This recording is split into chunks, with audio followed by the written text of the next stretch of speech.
The next kinna we're going to read is kinna number 8. The kinna is, it starts off, it says, Agdei ad chuk shamayim. If I could soar up to heaven, if I could go and plead my case, alei asi shamayim, I'll go cry out to Hashem. In other words, if I had some sense of control, if you actually read through this whole thing, it's a sense, if I had some sense of control of the situation, what would I do? I would cause my whole heart to grow pain. It goes each one. I would lament. I would turn round and round with my words. I would do something. I would try to do something. I would scream. I would shed tears. I would exclaim. I would do something. I would try to take some sort of case, and I would plead my case to God. That's what I would do. I would plead my case to God. Try to get God to change His mind. That's what the basic can change. The verdict. This is what I spoke a little bit about yesterday. Is one of the stages of grief is trying to plead. Let's change the situation. Get rid of the pain.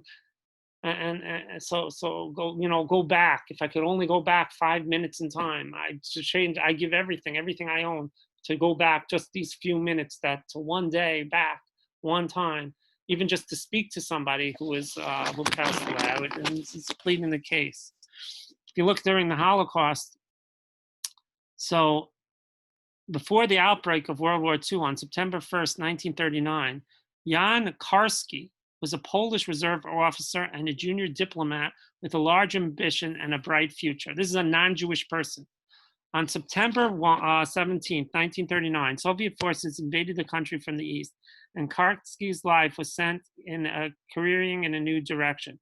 Rounded up along with thousands of Polish officers, policemen, and leading citizens from the eastern part of the country, he would have sent to a certain death at Katyn Forest, but managed his first escape. Posing as an enlisted man, he fled Soviet captivity and returned to Germany, Nazi Germany occupied part of Poland. Before long, Karski became a courier for the Polish underground resistance, where he played a large and remarkable role in the struggle for his country, putting his life on the line numerous times. After being tortured by the German Nazis, he attempted suicide, but later continued his mission of smuggling information out of Poland to the Polish government in exile, first in France and later in England. On his return trips to Poland, he returned with orders and information for the underground authorities, drawing on his photographic memory. He delivered the Polish government and exiles orders to merge a full-fledged underground state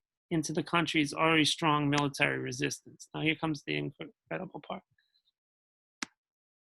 On one of his major missions, courageous missions as an unshaved, Karski twice infiltrated Warsaw Jewish ghetto, witnessed its horrors, including what Karski later describes as degradation, starvation, and death. An especially gruesome spectacle was watching young Nazi soldiers hunt down Jewish children for sport. Karski subsequently posed as a Ukrainian guard at Izbeka transit camp to witness Jews being herded into train cars and sent to their death. After his final mission in Poland, Karski was ordered to spread the word in the West about what he's seen. In addition to detailed and written reports, he personally delivered his eyewitness accounts and urgent appeals for intervention to the British Foreign Secretary Anthony Eden and President Franklin Roosevelt in the White House. He pleaded with both leaders to stop the Holocaust. Sadly, his message fell on deaf ears. In addition to meeting with Roosevelt on July 5th, 1943, he met with Supreme Court Justice Felix Frankfurter, a close friend of the president. Karski remembers Frankfurter's reaction. Mr. Karski, he said emphatically, a man like me talking to a man like you must be totally frank. So I must say I am unable to believe in what I've just heard, in all the things that you've just told me. And so we see that if he tried to plead his case, and nobody listened. The question is what would we have done? What would we have done in the same situation? If we have the same situation, what we've done, and we could argue that today as well, as things are happening in a lot of places in the world, and the question is, are we doing anything for it? Now, it's not right in our face as well, and we're not in the leadership position to do it. This question, there's a very good video. Fela Nissenbaum. So who is Fela Nissenbaum? So let me see if I could get this video, but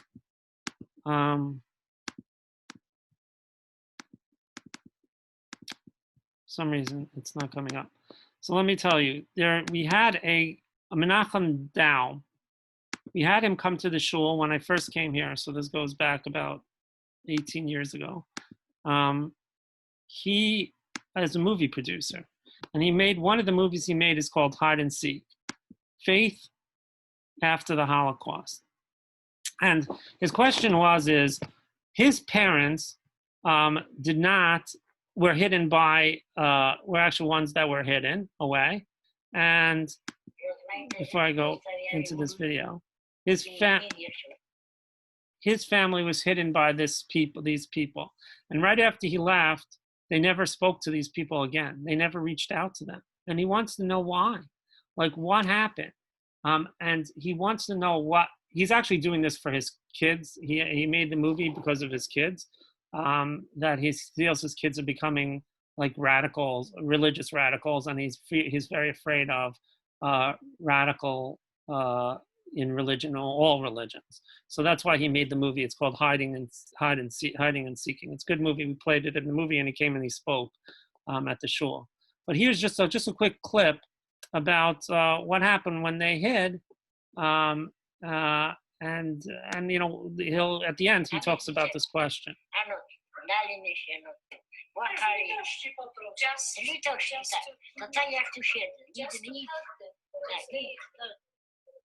Ja gotowałam, jeść wynosiłam na wieczór, to przed wieczorem ten nikt nie widział w gorskach, i tam talerze mieli, no i tam jedli.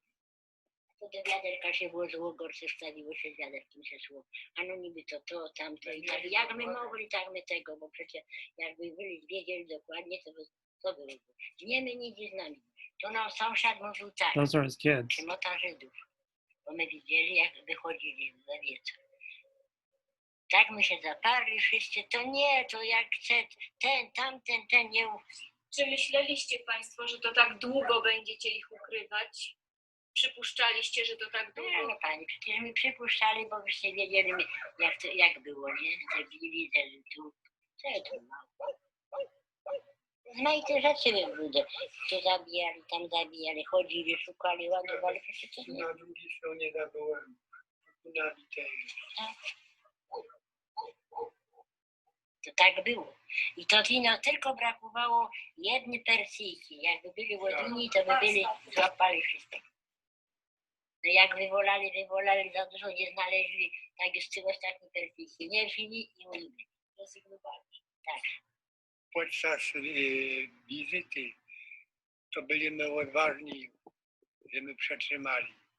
I didn't think these people were alive, honestly. When that old lady came out, I was shocked. I guess why did they do this? they do this for money or they did it because they were decent people? He said a little bit of both. That's exactly what they said. Do They it. promised them a house in Shalashin. Yes.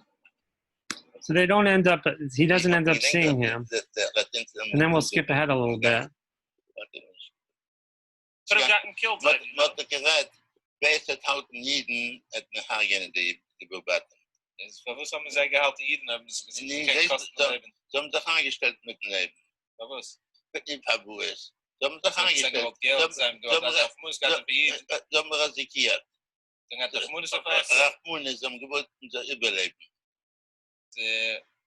Aber mit seinem Ziege so Geld, Wat ze zieken zo'n item hebben. haben. Ja, Dann gehen die Menschen. ja, ja. Ja, mit Gott sei gedacht geben, Item hebben. haben, mit seinem Ziege so. In Fitz von dem, geben wir ein bisschen Geld noch zu ziehen. Ja. In In Insen wat een schetier, als ik wat mensen om zich gevierd, is er weg. Heb ik vergessen in dit alles. die Tochter, Ja. das ist eine Eine. Dat is ja nog niet op de wereld. sehr junge. Jetzt sie This is gefragt, very powerful. was tacht sie After. wegen ihr Eltern, als sie haben behalten Aid und was immer. Sie sagt, sie haben gewollt wissen, sie hat gewollt wissen, für was Kunisch geschickt a Karte, die alle Jungen, noch dem war da, als getein. Dat is graag. Ist ja gewesen?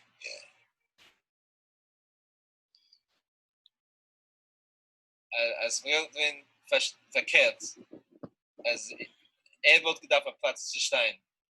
Ihr seid gewesen der Polakische, und Aid kommt beten auf Platz zu sein. Was du gegeben?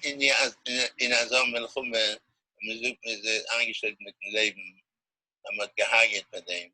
Die weet wat het goed is. Versta je? Versta je? Ihr wollt es nicht getan. No. It's very, very powerful. He said there's no way he would have saved. If the things were reversed, would he have done it? And the answer is no. He wouldn't have done it for the other people, even though he was saved by these people who risked their lives. Yeah, they promised them money and everything like that, but they ended up risking their lives to save him. Just like to end off with one more slide, if I could bring it up.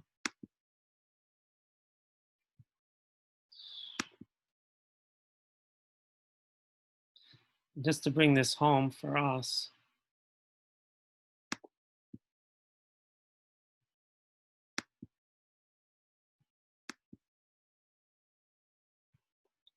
I'd like to talk about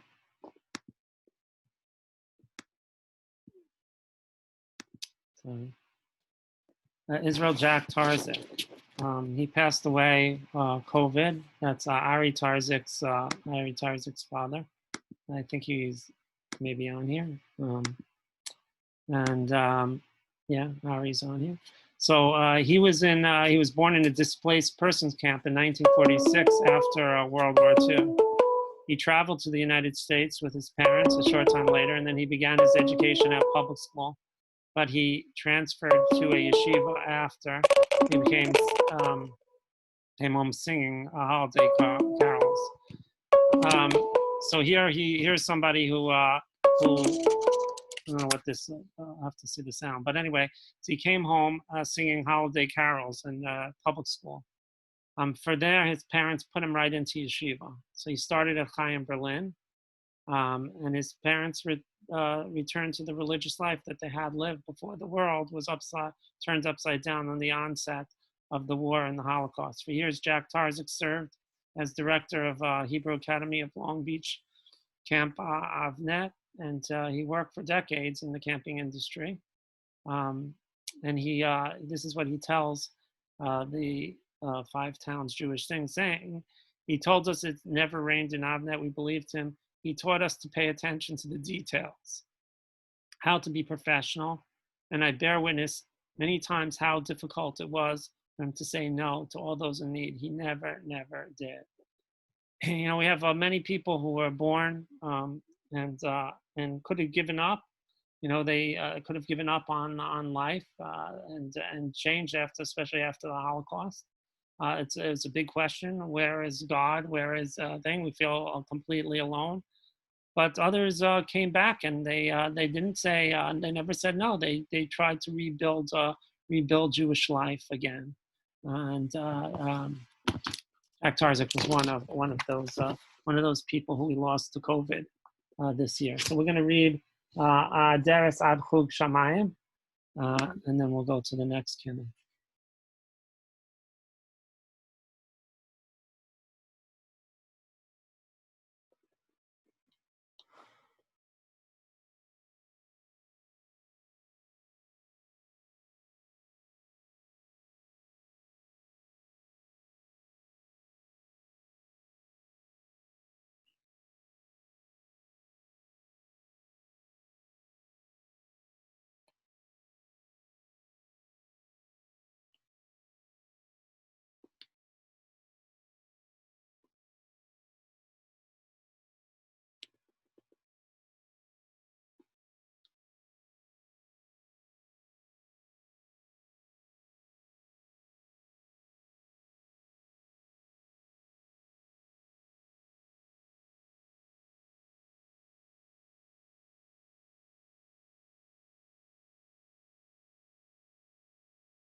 And we're going to skip the next kinna number 9, and we're going to move to kinna number 10. And kinna number 10 deals with the Kohanim. This is really fascinating. The Kohanim, so every year the Kohanim, they were broken up into groups where they would go serve in the Beis Hamikdash. You would every group is 24 different mishmaros, 24 different groups that would go serve, and everybody would serve twice a year. Everybody had twice a year, and everybody knew their time that they would go serve, and it was a big deal. They made a very, very big deal. There was mishberachs and shuls for these. They would list the families that they would do this mishberach for. It became a big deal for the Kohanim to go and serve. They go march. There was a whole ceremony when they would go, and everybody, when you were a Kohen, you knew when your time was to go serve. You look forward to it. It was like it was a badge of honor to do. Very exciting time, and the Kohanim really fought to the end. They're the ones who were the last ones fighting for the Beis Hamikdash to keep it going, and they always still tried to keep to themselves to remember that their job was to serve Bnei Yisrael. They were the paid rabbis of the time. That's what their job. They didn't have other jobs. They were paid by the community, and you paid them through all the different gifts that you gave to the Kohanim. The truma and all the gifts, the matnas kahuna, all these things. That's how they were paid, and they served Bnei Yisrael. And how did they serve? They were the ones who were teachers. They didn't have other jobs in the field. Instead, they were the ones out in the different communities, and they taught and they served as the rabbis. and then they would go serve in the Beis Hamikdash. It wasn't just a small part-time job; it was a full-time job. So this kinna is going to deal with the loss of the Kohanim, and it talks about all the different 24 groups of Kohanim, the different mishmaros that had. That's what he ties in there. If you see historically, the last Nasi was Gamliel the sixth. Gamliel came to office in the year 400, and in 415, an edict issued by emperors Horus and Thaddeus II stripped Gamliel of his rank and honorary prefect. This decree was also banned him from building new synagogues, adjudicating disputes between Jews and Christians, converting Jews to Judaism, and owning Christian slaves. Gamliel probably died in 425, and they did not allow appointment of successor, and in 429 terminated the Jewish patriarch. So here we see that this was the last sense of Jewish control of the area. So the Jews lost our leadership, and that's what the kin is about. It's not just about the death of the Kohanim; it's death of our leaders, people who served, whose job was to serve Bnei Israel. And that's one of the things that we always look to today is where's the leadership? Where is leadership in the world? We need leadership in a world that's on fire, that's burning down right now. We need leadership. And we had, in our congregation, we lost two big leaders this year in our community. First was Mark Rebenow, and I still can't believe he's gone. It didn't really even hit me 100% because we haven't been in shul so much. He would be sitting by us in the parking lot. He would be running into shul and playing on the, figuring out different things to make davening better if he was here. He would be one who is on the forefront of trying to make things better and davening better. This I also took from my own, from the hesped that I wrote, which I gave on him, that he was one of, he started off with not the background, although he was brilliant, and he graduated valedictorian high school. He went on to YU for college, and he ended up from JSS, which is the beginning stuff, the beginning shiurim. He went to Rav Yehuda Parnas, one of the top shiurim at YU, and his son also, Maury, also went into that same shiur. And then he went into a PhD program, and he married Ruth. And after graduating in YU, he started working to Sandoz Pharmaceuticals, which later became Novartis. He worked on clinical trials on a drug, cyclosporin, which was an anti-rejection drug for those people undergoing transplants. He worked there for 26 years. What he did is he loved to teach, and he loved to be helpful to people. We all know that. He was always there. He was always explaining. Maybe sometimes he would explain way above our heads or more details than we ever wanted. But he always tried to just soak up knowledge. He had 7 different degrees. He had an AA, BA, MA, MD, PhD, JD, MBA. I thought it was so funny when they asked him that in the video on the dinner.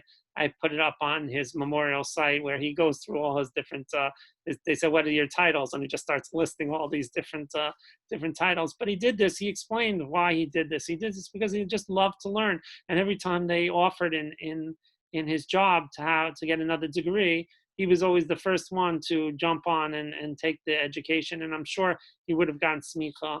I think he was working on it. He told me that he was got into Shema Yisrael on the web, and he was trying to do the online smicha. I think he was just going to surprise us that one day that he did that.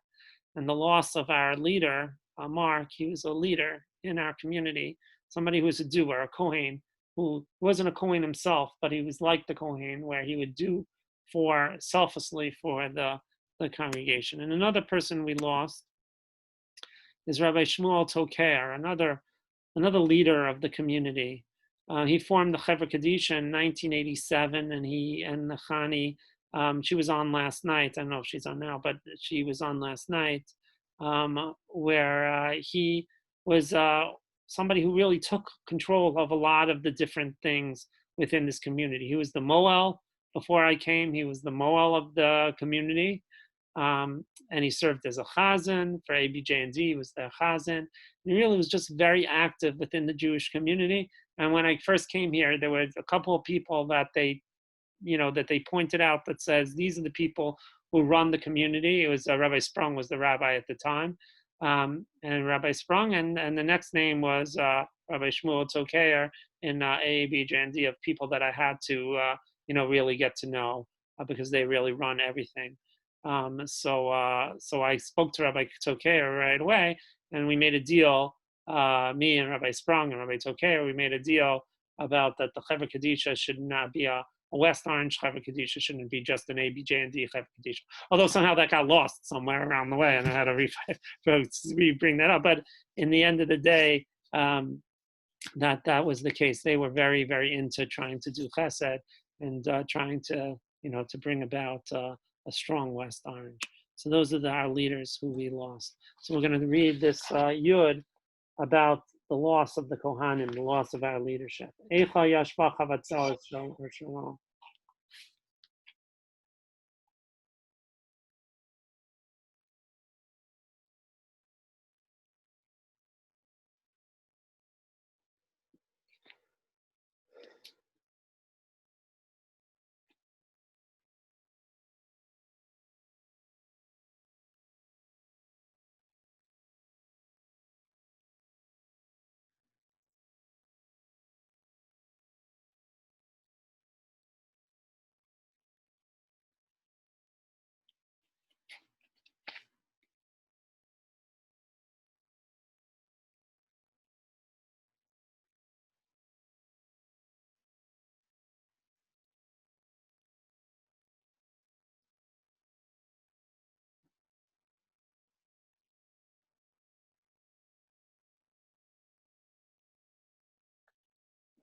Look in the art scroll. I don't know if you see it on the art scroll. He highlights all the words that are in Eicha throughout this kinna to try to show you he tries to weave in Eicha within the loss of the Kohanim, and so they highlight it in dark letters.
The next kinna is the oldest kinna that there is. If you have the art scroll and even in the Rav one, they go into detail. Everybody spends, if you go to any kinna thing, they all spend like so long going through the story.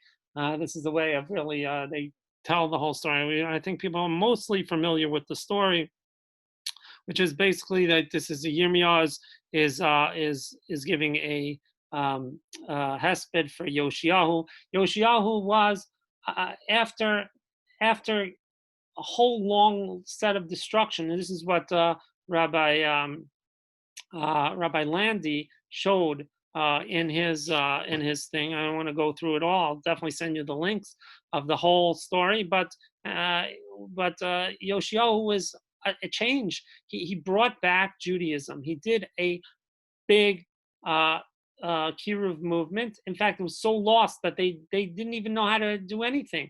Everything was lost. All Judaism was lost. And they found out one Sefer Torah that wasn't destroyed, one single Sefer Torah. And from that, he helped rebuild Judaism and it made a whole Jewish revival. And then he took on Paro Necho. We talked about it. Rabbi Landy talked about it. I spoke about it in the past. Why he did that. I had a little bit different take on it from based on other books than Rabbi Landy a little bit, but he gets killed within that war, and everything from there it all just went downhill, and everything was destroyed. It was never the same, and so here Yirmiyahu gives a hesped, gives a eulogy for Yoshiyahu. So it's all about the potential, that there was potential. There's potential for greatness. There was potential to bring Mashiach, and it was lost. Why? Because God took it away because of maybe bad decision by Yoshio, yes, but we lost that potential. It was just too late. I wanted to talk, there's this site called Auschwitz Holocaust Survivor Stories. One of the stories is Edith Ager. She actually gives a TED Talk. This is her TED Talk. I was gonna just play a little bit of her TED Talk.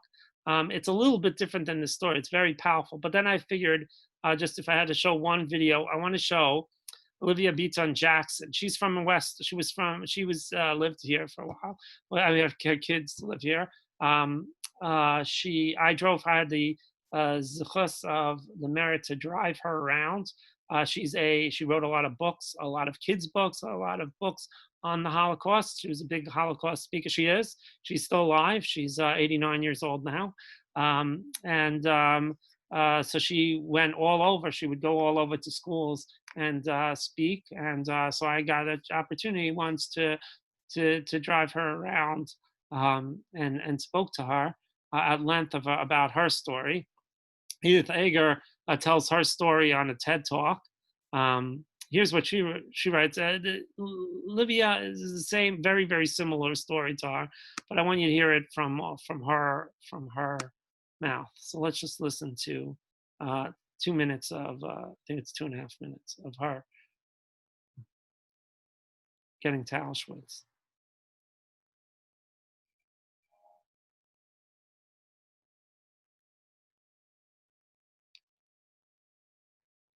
My mother and my aunt and I were walking locked in arms by our arms, and we're marching quickly. So automatically we were already heading towards the left when Mengele stopped me with his stick and said, "You, come here." And I came and he said, "Are you Jewish?"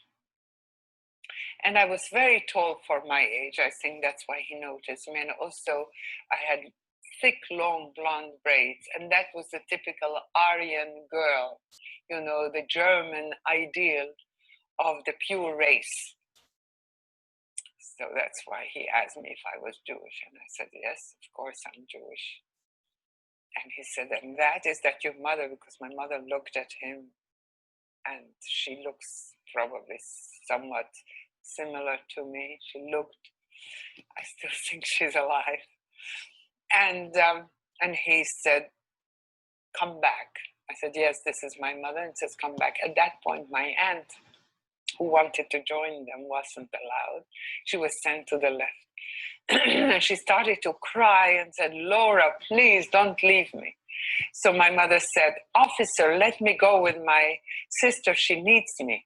And he said, no, you go with your daughter. She needs you more. So it is such an insane thing to remember this, that Mengele, who was sending thousands and thousands and probably tens of thousands to their deaths, stopped and took time out to save my life at that moment, simply because I was blonde and I had blonde braids and I had blue eyes and maybe I looked like the Aryan ideal. And at this point, my aunt became hysterical as they were shoving her towards the left. And I said to her, Aunt Serena, I'll never see you again. And I really don't know why I said that, because we didn't know that the left line led to the gas chambers. We didn't know. I just knew that something horrible is going on here, and if I'm separated from her, I'll never see her again. And of course, in truth, in probably less than an hour, she was already not alive. Very powerful. But whoops.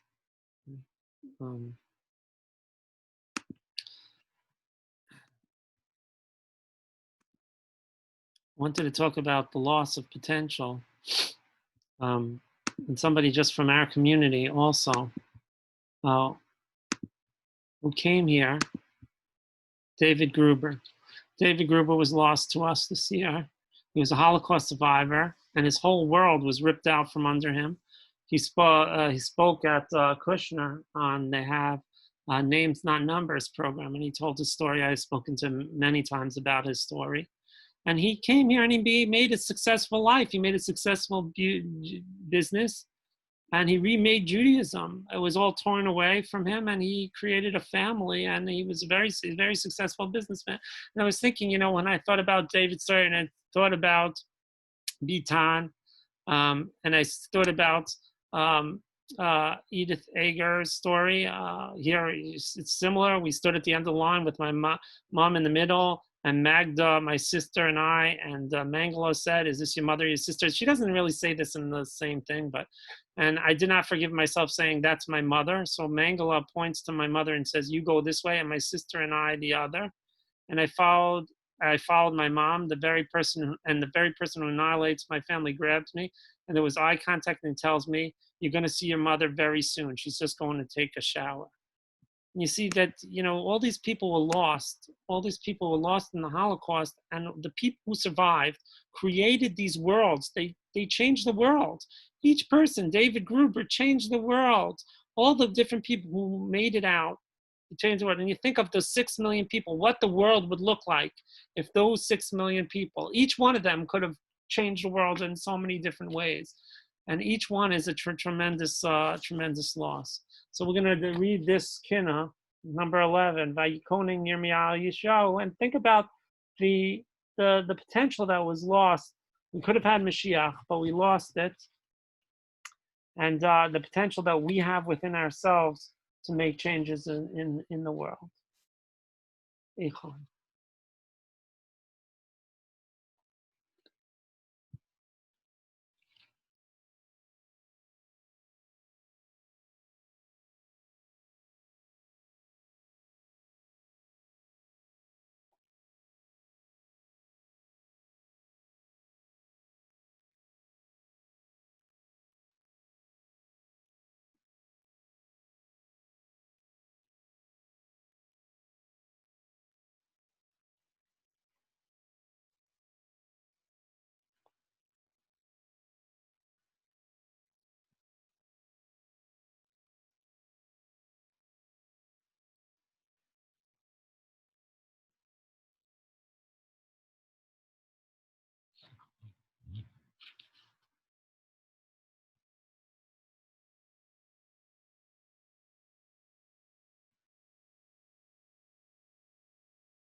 word kina is really a dirge. It's a dirge, and here we see a dirge. It's the first one, really, it's hesped, and the crying out that Yirmiyah had for Yoshiyahu. The next kina, number 16, is Zachor Asher Tsar Bifnim. We don't usually do this one. It was part of the packet of the samples. So some of them I put in from the samples. This, if you actually read through it, talks a lot about how he bragged, how the arrogance, really the arrogance that they had when they were destroying that Titus had when they were destroying the Beis Hamikdash, and the arrogance of our enemies, really. So just before I get into this quick video, I just wanted to show you that the chief rabbi in England did a Facebook and Twitter protest. I did it myself. I deactivated my Twitter, my Facebook account. It took me a long time to figure out how to do it because I never go on Facebook.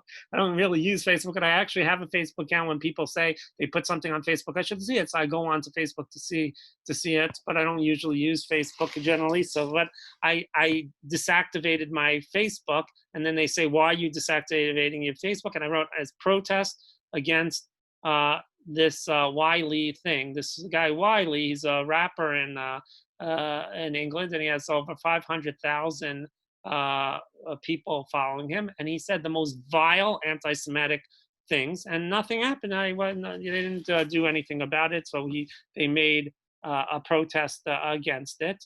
And you see in other places they would take it out, but anti-Semitism, it doesn't raise the same level of angst as if you'd say, yeah, and I spoke about racism and so on. I spoke about it, but we're Jews, and we want to make sure that when people speak anti-Semitism, that it's taken as seriously as any other thing, any other racism, and we should speak strongly against it.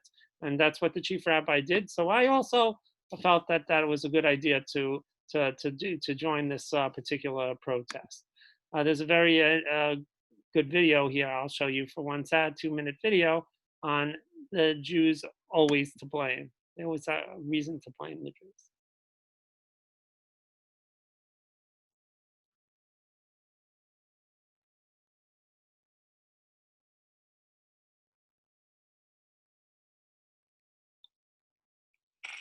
During the Russian Revolution, the capitalists blamed the Jew for being a communist, while to the communists, the Jew was the evil capitalist, because the Jew always fits the crime.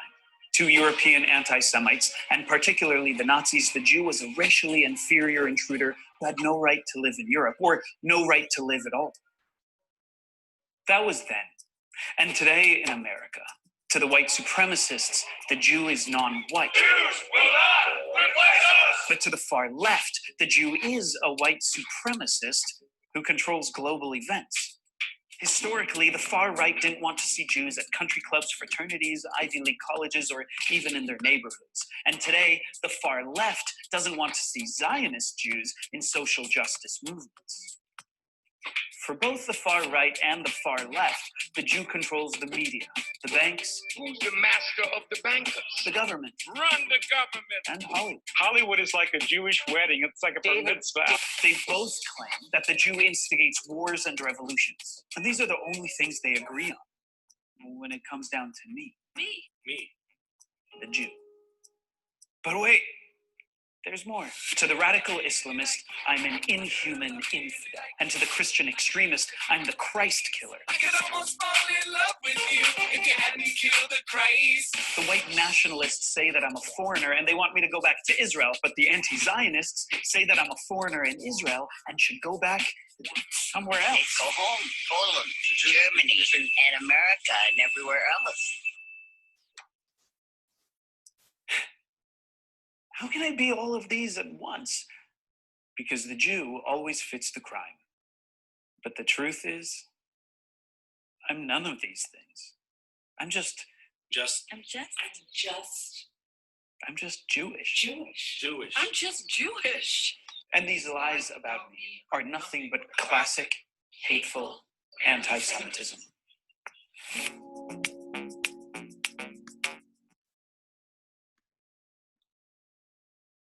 We see in the media how they have no problem.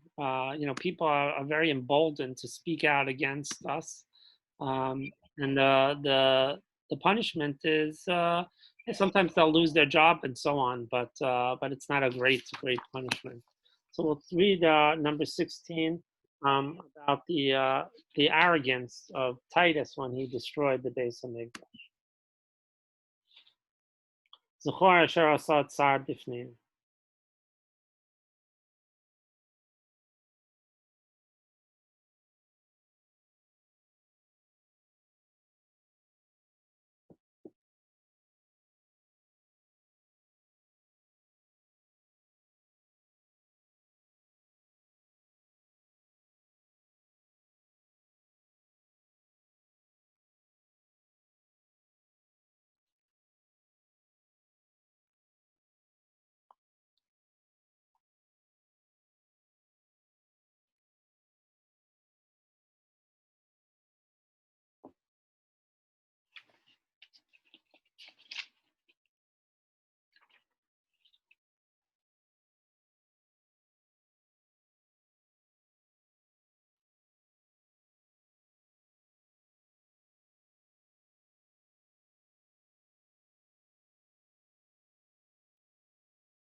The next keynote, we're going to start moving. We only have a few more keynotes we're going to be doing.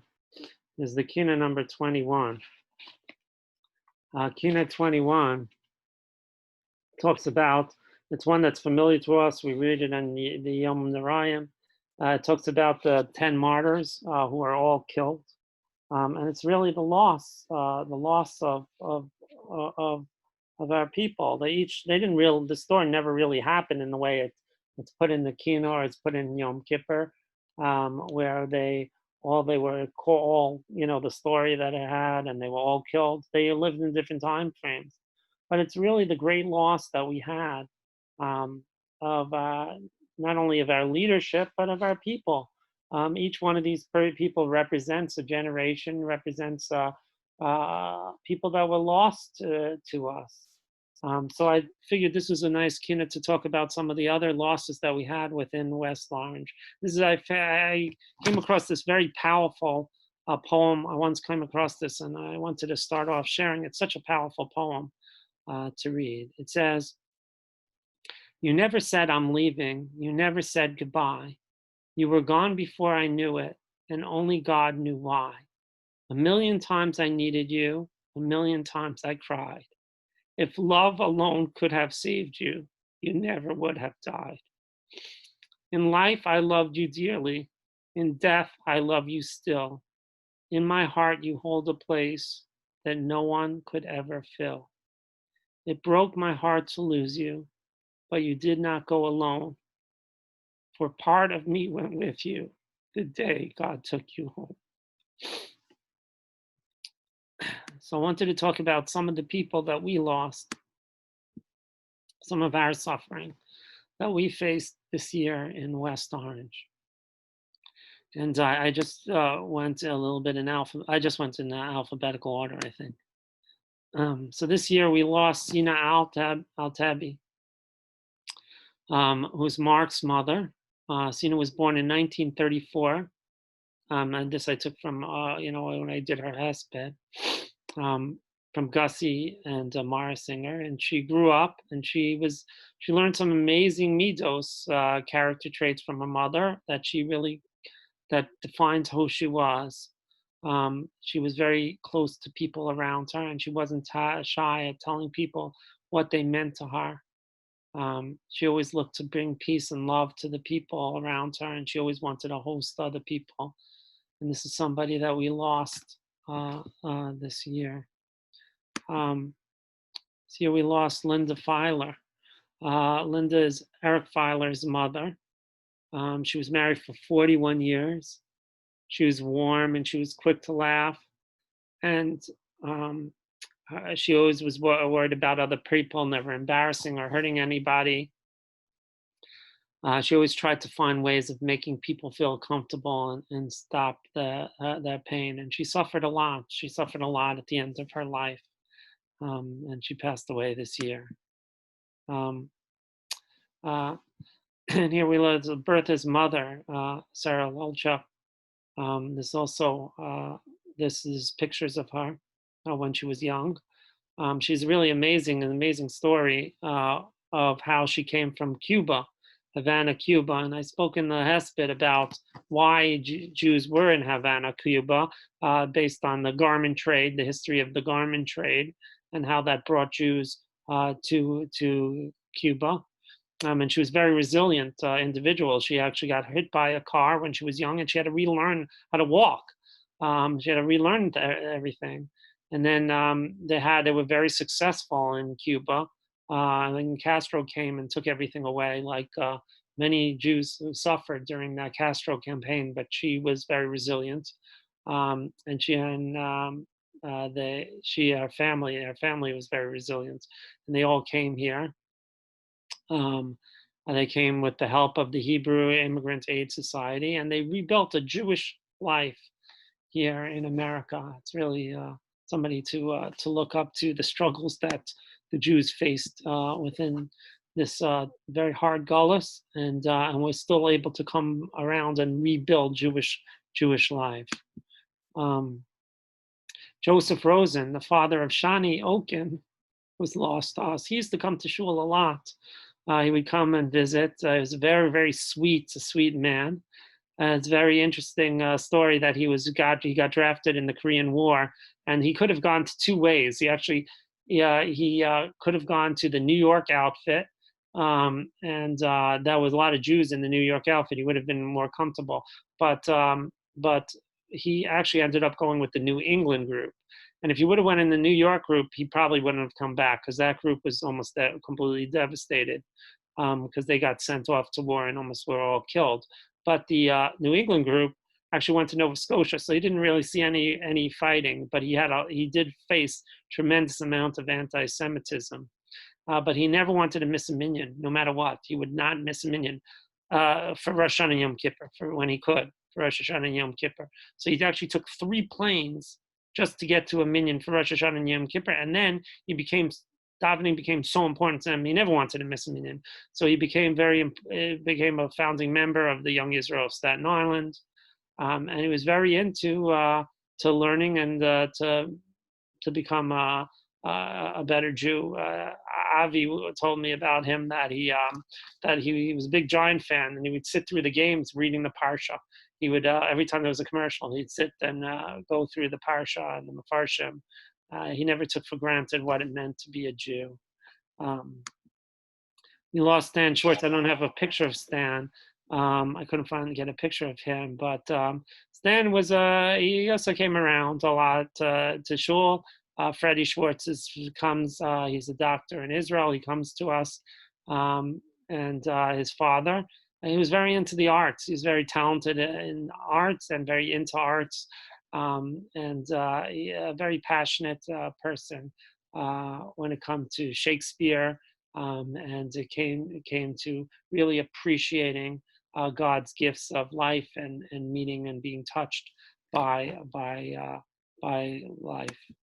And we lost Leo Vine, Harry's father. So he was raised by his parents, who were both immigrants from Poland and Russia. And he said, he writes, had a 1 year of grammar school education between them, but they valued education. They ran a kosher butcher shop in Central Falls, Rhode Island. And from his beginning, Leo graduated #1 in his high school class and attended Brown University on a scholarship. He was elected Phi Beta Kappa and named James Manning Scholar. While at Brown, he met his wife, Doris. After graduating from Brown with a dual major, Leo won a scholarship to Harvard Law School. Upon graduation in June 1955, he and Doris were married, and then Leo went to the U.S. Army, and then became an attorney in Sheldon, Connecticut. He was an active, giving member of the Valley community for years. He served in leadership roles on the board of the Valley United Way and the Boy Scouts, and as a judge, and in the president of the Beth Israel Synagogue Center.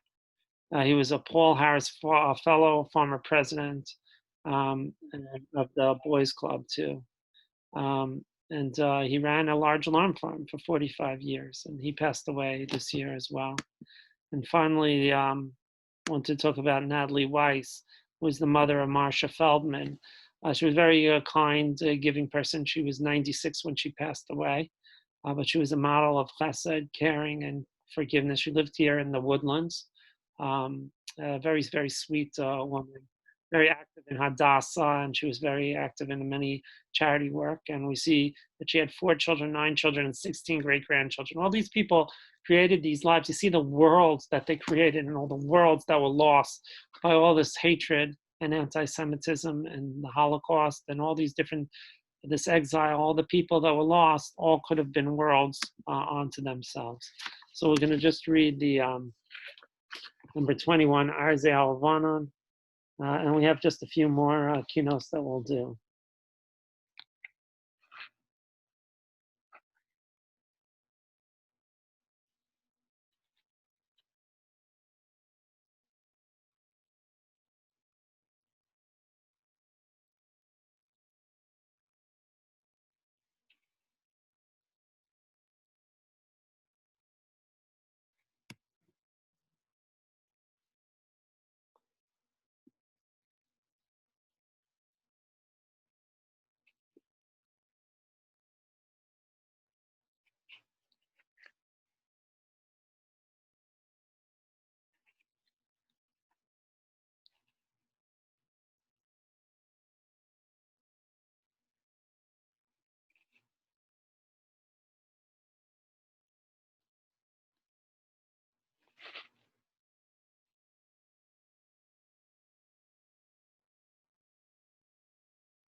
Really read about the detail that he has, and then the imagine, the trying to put himself in the what would have happened based on Gemaras and stuff, but what would have happened during this this time.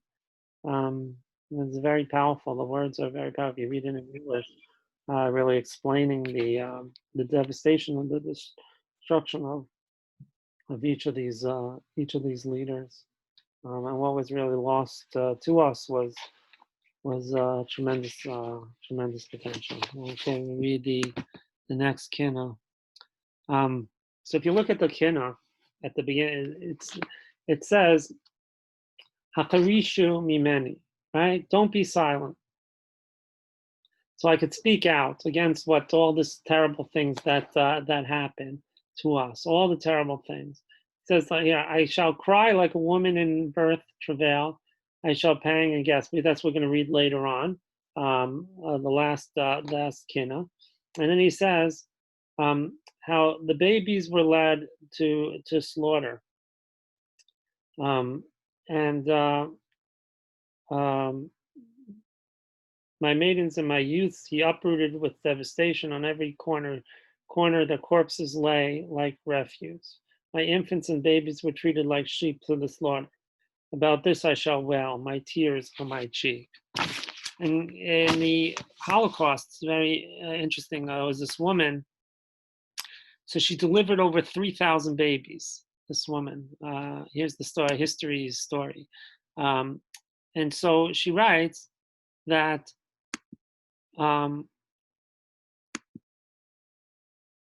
this midwife, so she writes that she has these 3,000 babies. What happened to these 3,000 babies that she delivered during the Holocaust? So she says half of them were drowned, right, when they were born. Another 1,000 quickly died of starvation and cold, and 500 were sent to other families. And that was a big thing. They took children, they stole the children, and then they sent them to be raised by other families. And 30 of them survived the camp. Only out of 3,000 babies, 30 survived the camp. So it says, and she says, it's believed that all the mothers and all the newborns survived the childbirth. So these were people who survived the childbirth of the 3,000, and of them, only 30 end up surviving as Jews.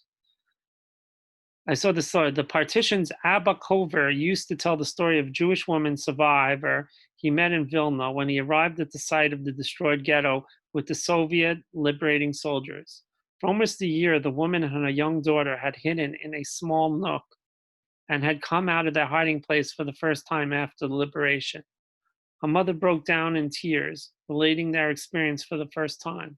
The child asked her, surprised, "Mama, is it okay to cry now?" You could just feel the pain that they went through as the loss of the children, all the different people, again, back to the potential, one of the big themes that we have, all the losses of our children that we had. Actually, this is a very long kinna. This was one that was actually in the kinna books. I think it's a pretty long kinna. So we'll move on to the next kinna. This is a kinna on the Crusades, the first Crusade. So we're just going to watch a 2-minute video of Rabbi Wein talking about the Crusades.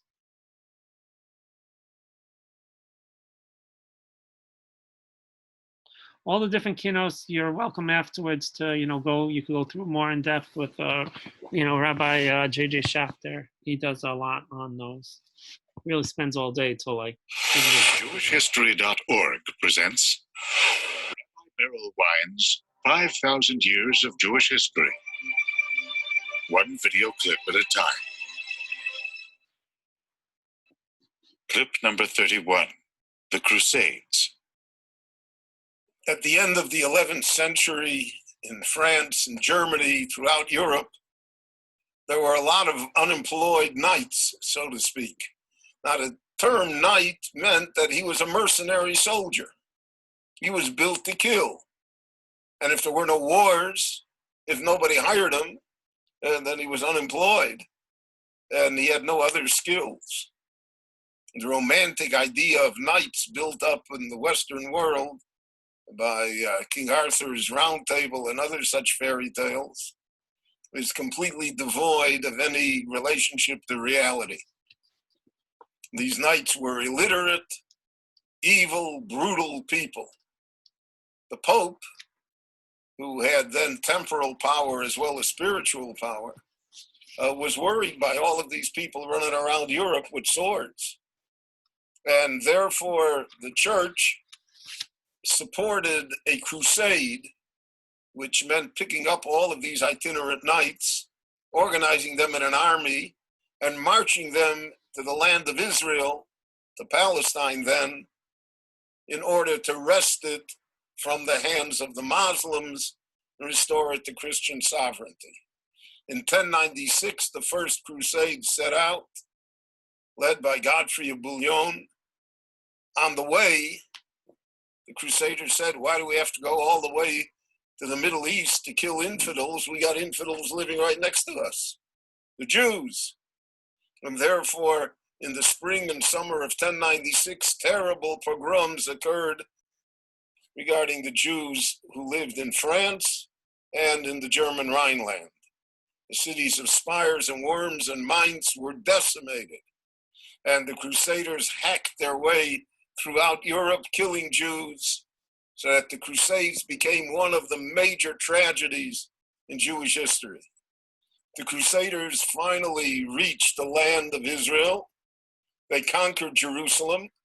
There were about 300 Jews in Jerusalem. The Crusaders herded them all into the synagogue and burned the synagogue down on their heads. They also killed all the Muslims in the community, very brutal people. Godfrey of Bouillon died. There's a Jewish legend that he was cursed by Rashi, that he would never return to Troyes, and when he did, he would only come back with 2 horsemen. And the legend is that he came back with 3 horsemen, and crossing the arch into the city, a rock fell on one of the horsemen and killed him. That's a great legend, but that isn't what happened. Godfrey dies in the land of Israel, where he's buried. The Crusader kingdom lasts from 1096 to the middle of the 1200s. And it spread throughout the Middle East, Lebanon, Syria, other places as well. But it never took root in the country, simply because the Christian masses of Europe never sought to emigrate to the land of Israel or to live there on a permanent basis. The Crusades is a blot on the history of the church and on the history of Christian Europe. Thanks for watching. My name is Beryl Wine. What's interesting is, as I watched many videos trying to understand how the church portrays this, and if you go onto YouTube, there's many videos. There's actually, it was one video where somebody asked this directly: what didn't the Crusades destroy, kill all these Jews? And every single answer I watched, it's like 4 or 5 videos all on this question from the church, and all of them have the same basic approach, which is they come off very historical, but they kind of blame it on, they say, yes, it's true that these nations were all wiped out and a lot of people killed, but they said it's not the church's fault. It was just this like rogue group. He went rogue, and the bishops all preached against him, and the Pope fought against him, and they pleaded not to kill but he just went crazy. And by the time they found out the devastation, it was too late, and they kind of just blame it on this one crazy person, and that's really not what happened. We have accounts of the Crusades, the Crusade Chronicles, and they talk about nobody was coming out to help the Jews. Nobody was supporting them at all. So that's the Crusades. Kina 20. I thought we should talk a little bit about the Crusades. This was one of the major things today. Anti-Semitism. This is Kina 28. We talked a little bit about this before. Kina 28 is that this still happens today. This isn't just in the past. On Tisha Bav, we mourn all the different times that Jews were suffered through the Gullus. It's not just the Beis Hamikdash. The Beis Hamikdash was one of many things. Even the Gemara brings 5 different occurrences that happen on it, but it's really many. We sit and mourn all the Gullus and everything that happens, and it hasn't changed today. Kareem Abdul-Jabbar wrote an article. Where's the outrage over anti-Semitism in sports in Hollywood? That's the title of the article. And he writes, the lessons never change. So why is it so hard for people to learn? No one is free until everyone is free. As Martin Luther King Jr. explained, injustice everywhere is a threat to justice everywhere. We are caught in an inescapable network of mutuality. And so let's act like it. If we're going to be outraged by injustice, let's be outraged by injustice against everyone.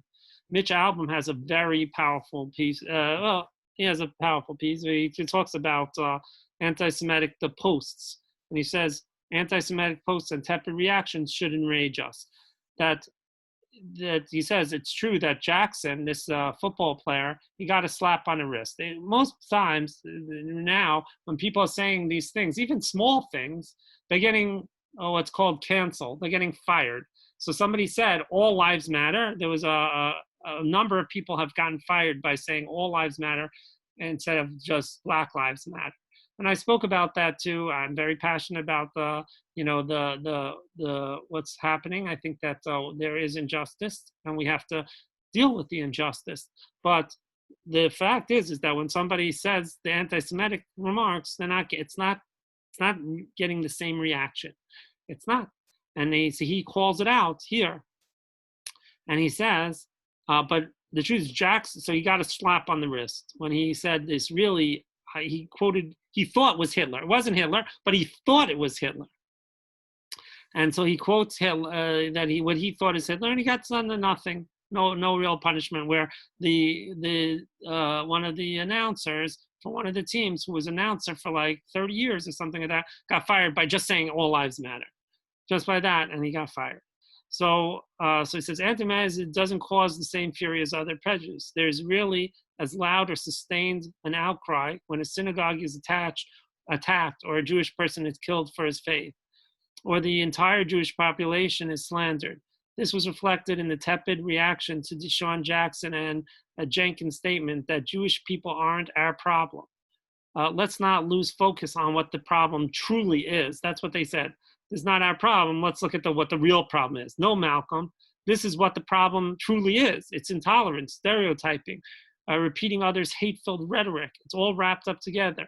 And if you go ballistic on one, you have to go ballistic on others, especially when it's in your own industry. Sean Jackson got his Hitler quote wrong, but here's one that is accurate. This comes from Hitler's biography, from Mein Kampf, which despite our recent trends of banning offensive works, you could still buy on Amazon. And he says, the personification of the devil as the symbol of all evil, the personification of the devil as the symbol of all evil assumes the living shape of the Jew. It's this kind of venom that the Jewish people have been living with for centuries before and after Hitler tried to wipe us off the face of the earth. So we're going to read Kinna number 28. We have just a few more that we're going to do.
Okay, the next one is that we do is a song. So we could sing it. You could follow along in this thing. It's number 31. So it's called H2 Kad Bakirbi. H2. So what it does is it shows how the joy that we had when we left Mitzrayim. So it contrasts that with the sorrow that we had. It shows how the sorrow we had when we left Eretz Yisrael. So it goes back and forth. The joy, so it's a very joyous tune, and then it goes down to a sad tune as we leave Yerushalayim. Eshtukad bekir bi balosi ali bi bitsesi mi mitzrayim. Kini mi ayira laman azkira bitsesi mi Yerushalayim. Az yashir Moshe shir lo yina shebetsesi mi mitzrayim. Bichonen Yirmiyav v'nananein yavechtesi mi Yerushalayim.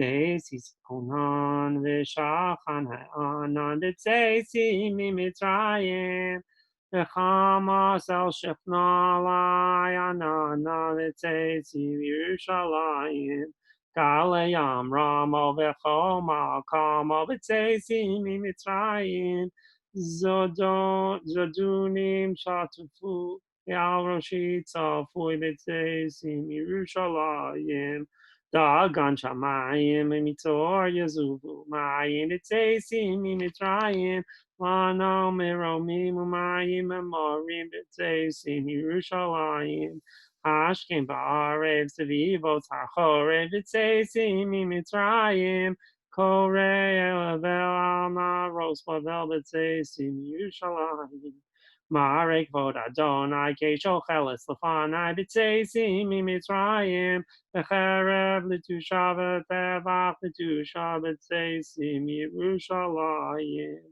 Zevach u'mincha v'shemen hamishcha b'tzeisim mitzrayim Segula salukha kitzon tivcha b'tzeisim Yerushalayim Chagim b'shabbasos u'mofatzim be'osos b'tzeisim mitzrayim Anis vevel v'rodei pachevel b'tzeisim Yerushalayim Tovu alim l'arba degadlim b'tzeisim mitzrayim Alei shmalim b'machnos arelim b'tzeisim Yerushalayim Yovel u'shmita v'eret shoketa b'tzeisim mitzrayim Machar litzmisus v'karus v'charus b'tzeisim Yerushalayim Kapores ve'aron ve'lavne zikaron b'tzeisim mitzrayim lavne lakatla v'chle ba'ala b'tzeisim Yerushalayim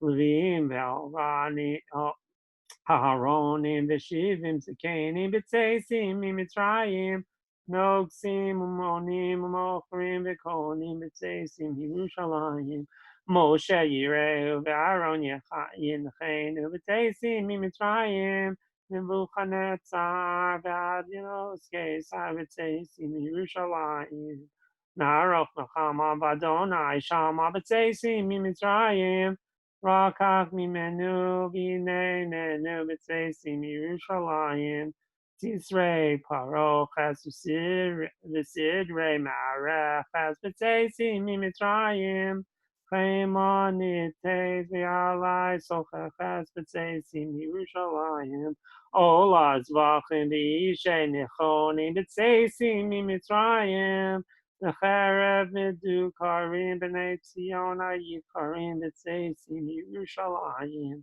Mare mikvos v'chavod nikvos b'tzeisim mitzrayim Shirikos v'turuos v'kolos v'zavos b'tzeisim Yerushalayim Tzitza zahav hamshel v'rab b'tzeisim mitzrayim Ushlach nezer v'afos ezer b'tzeisim Yerushalayim Kedusha u'nevuah kavod Adonai nira b'tzeisim mitzrayim Nigla Mara Ruach Hatuma B'tzeisim Yerushalayim V'ina V'yishuha V'chatros Tzotros Hatrua B'tzeisim Mitzrayim Zakas Olo V'nakas Chala B'tzeisim Yerushalayim Shulchan HaMenorah V'kol Yaktorah B'tzeisim Mitzrayim Elim v'to'avo pesal ha'matzeva b'tzeisim Yerushalayim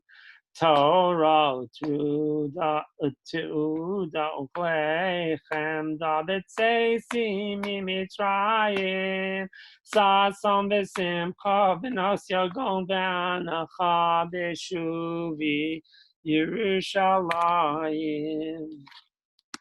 The next keynote we're going to do is for one of the most famous keynotes. It was written by Rav Yehuda Levi. I'll show you a little video about by Y.Y. Jacobson about Yehuda Levi, but really the expert in Rav Yehuda Levi is Hillel Hawken. I wanted to have him as a speaker with when Rabbi Landy is. He's not I don't think he's a religious person, Hillel Hawken. I'm not sure. I don't think so, but he's a brilliant scholar in Jewish poetry, and he wrote a book on Rav Yehuda Levi and many others. He just put out a book a few weeks ago. I bought it. It's not exactly what I thought it was, but anyway. So he writes. So let's first watch the quick video on Rav Yehuda Levi.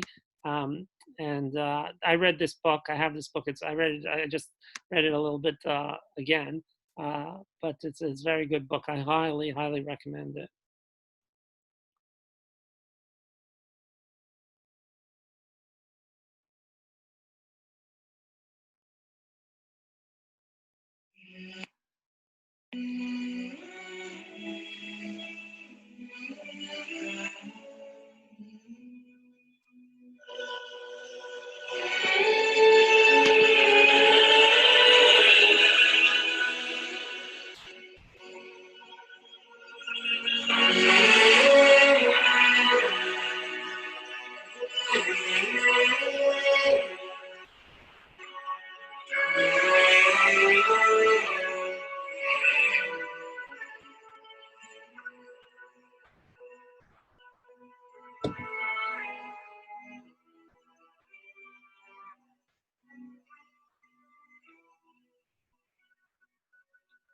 Tzion, halois ish ali l'shloi masirayich, dorshei shloi meich ve'em yeser adorayich, miyamu mizrach, umitzafoin v'seimon, ve'eis echeloi m'shivas shvusech, anichi nor l'shirayich.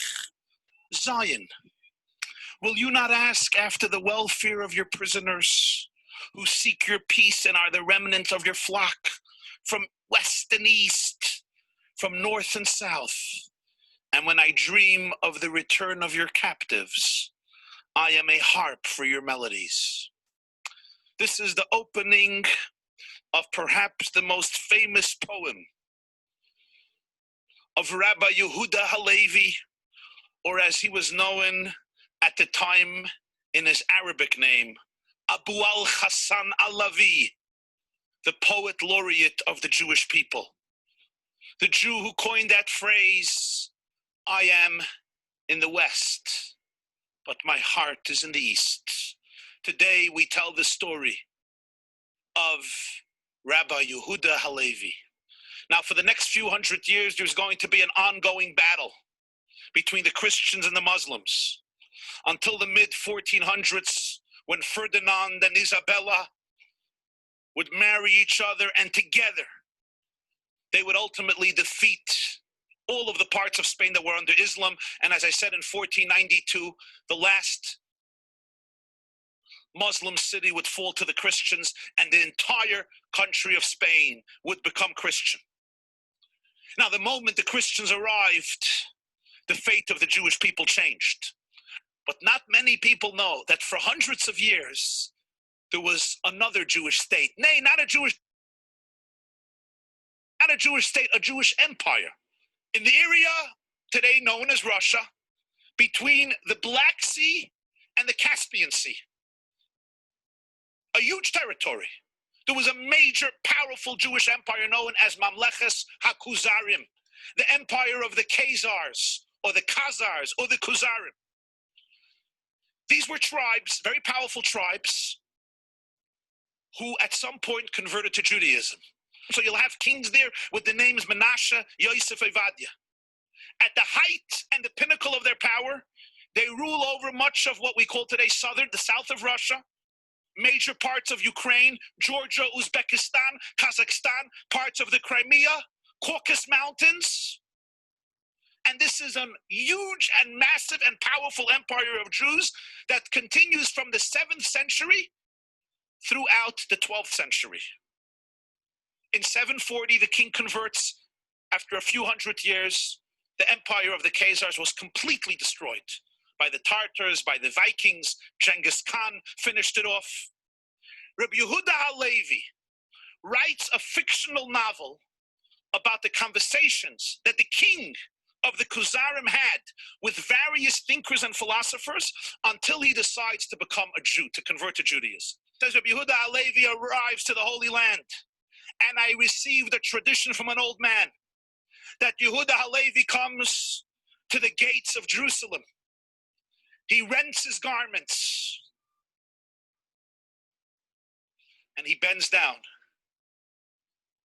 to kiss and prostrate himself on the earth of the holy city of Yerushalayim. And he begins to sing the poem that he wrote years ago, the poem with which I began the lecture. Tzion, haloishish ali l'shloim asirayich.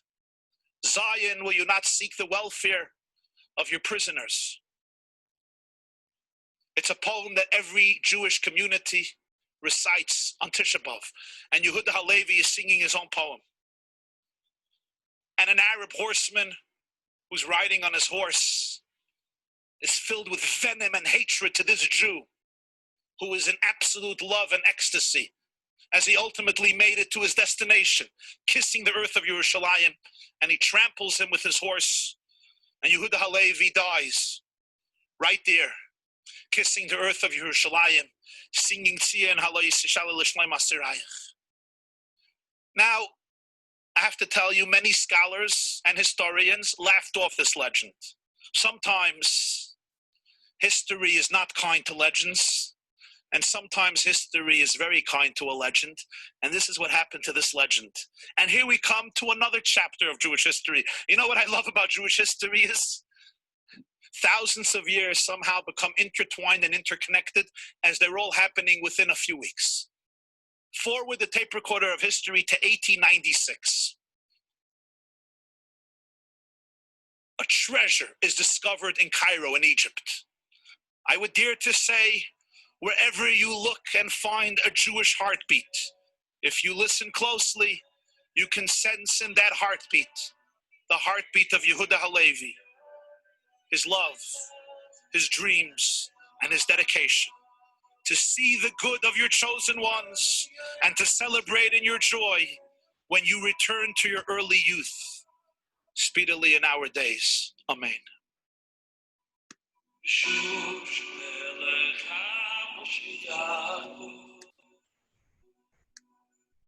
It doesn't really explain, but what happened is they later found they now they do believe that Yehuda Halevi, they know he came at least as far as Cairo, and they do actually believe that he did make it into Eretz Yisrael. That is the new modern thinking of it, that he did. Whether the story actually happened that he got trampled, nobody would know about that thing. Hill Hawkins writes, Zion, about this particular poem.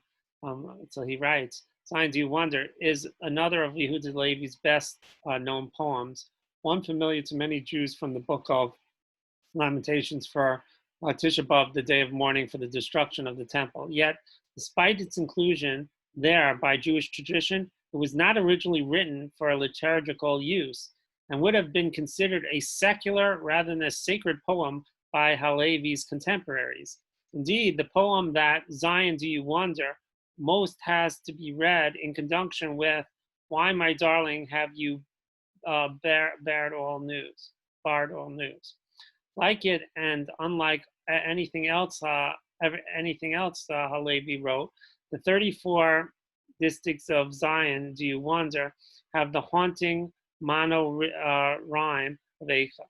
And like it too, they follow the same progressions of emotions from relieved longing to bitter grief to hope for love's restoration. In composing this, the greatest of his songs for Zion, Halevi was clearly aware of having modeled it on the greatest of his love poems. As a translation of my Why, My Darling, Have You Barred All News, I have substituted for an S sound for Halevi's Manorah. Okay. So it follows the meter. So one day I would like to go. I wanted to do a shir. I just don't know how popular it would be, but go through some of what it means, what's the difference between Elazar HaKalir's type of poetry and the ones that introduced by Dunash ben Labrat, how that formed, how Yehuda Halevi really did become probably the greatest poet that we have with Elazar HaKalir is because of all the stuff that he has within all our different davening. He and Rabbi Yehuda Halevi really became the two biggest poets that we have besides David Amav, of course. So we'll maybe one day we'll just go and we'll study some of his poetry and how he formed it.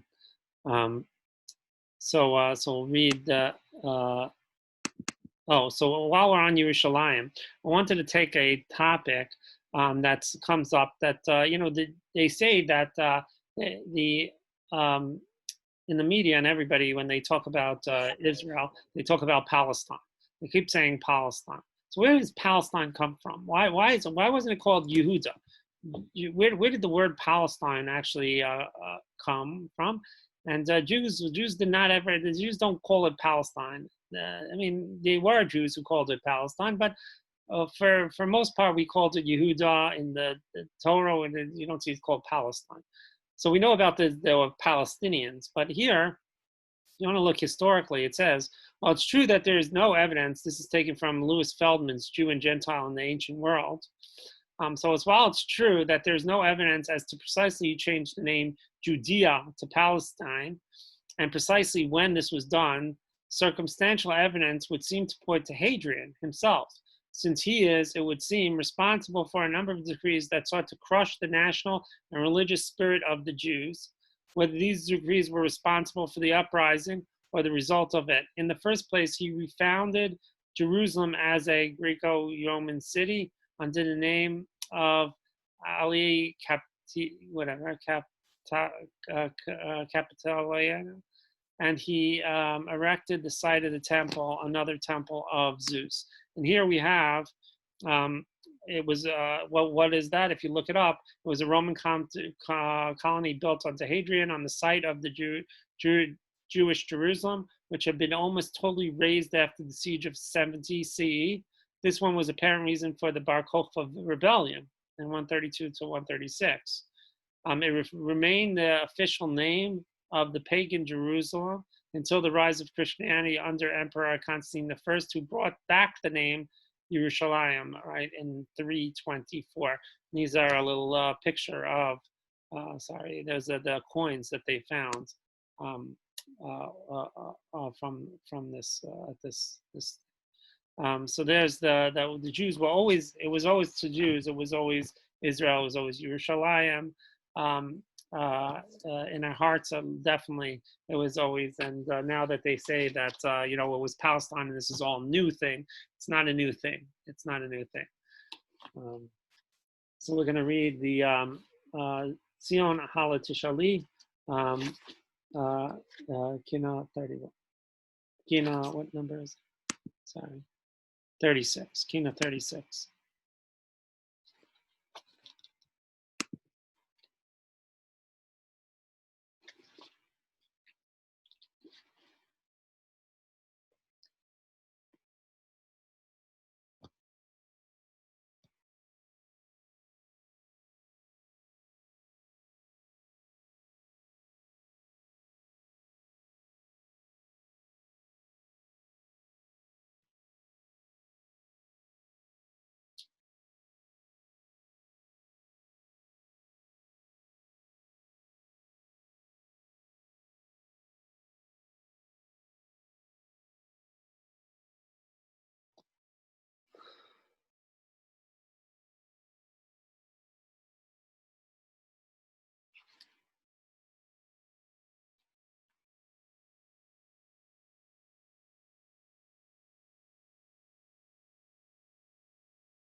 you read this carefully, you'll see also he too does the same thing. He has a lot of things that you have to know the Gemaras, you have to know the Chazal, you have to know the different Midrashim in order to understand some of what he's alluding to here as well.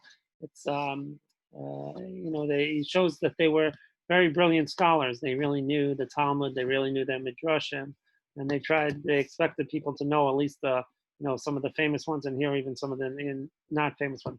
Rabbi Elazar Clear, he's much more cryptic about it. These are more famous ones that he's talking about, but even so, he refers to a lot of different things.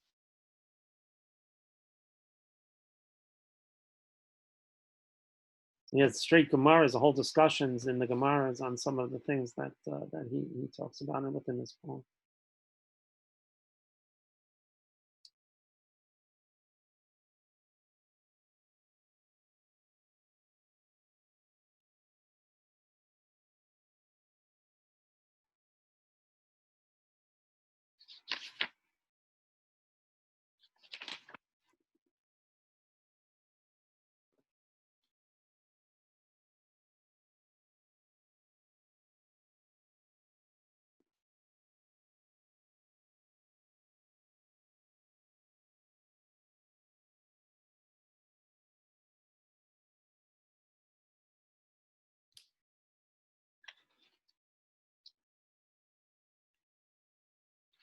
Okay, we just have a few more that we're going to do. We're going to skip now to number 41, the burning of the Talmud.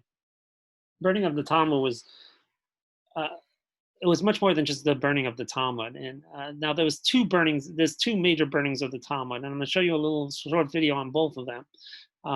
But very fascinating history on it. But the Gush just had a Yom Iyun the last 3 days. And they had one of the lectures was a really, really brilliant lecture. I forgot her name. She spoke about, she actually showed videos of how texts were written and scrolls, how scrolls were created, and why we lost so much of the Jewish writing. And her focus was on Rashi. Her question really is why was Rashi's autograph? How come we have no autograph with Rashi? How come we have the Rambam's autograph, but we don't have any text of Rashi? And what she goes through is she shows you she showed in the lecture, she explained in the lecture how sometimes people wrote things when they had this scroll, so they had the text, and then they wrote on the sides, they wrote their notes. They took like notes in the text. And sometimes the text, their notes got incorporated into the Rashi. So she showed some of the times that she showed a few different examples where we read Rashi and she shows us the Rashi that we have. And then she shows you, if you go back generations to different versions of Rashi, you'll see how the text came in, how other parts got kind of brought into the Rashi that wasn't Rashi, that was a later commentator. It was very, very nice. But she said, so what happened to the Rashi? So she points to this time where the Jewish books were being burnt. So all the original stuff of Rashi, they took out and they were burning. They burnt all the original stuff that we have. And, things that were saved because Jews risked their lives to save it. I mean, when you had to write something, you had to write by hand. We just print, it's no big deal. But then they had to spend their life really. Rashi had to write everything, and she and people who wanted to copy Rashi had to copy everything because they may never see that again. So that meant enough to them to do it. So watch just two quick videos. One on the burning the Talmud, and then very interesting one on Jacob Frank, and you'll see who he was. This is a short video. So the fun thing with the serpent is, how does a serpent talk? And not only that, but why is the serpent's punishment to crawl on its belly when that's what it does?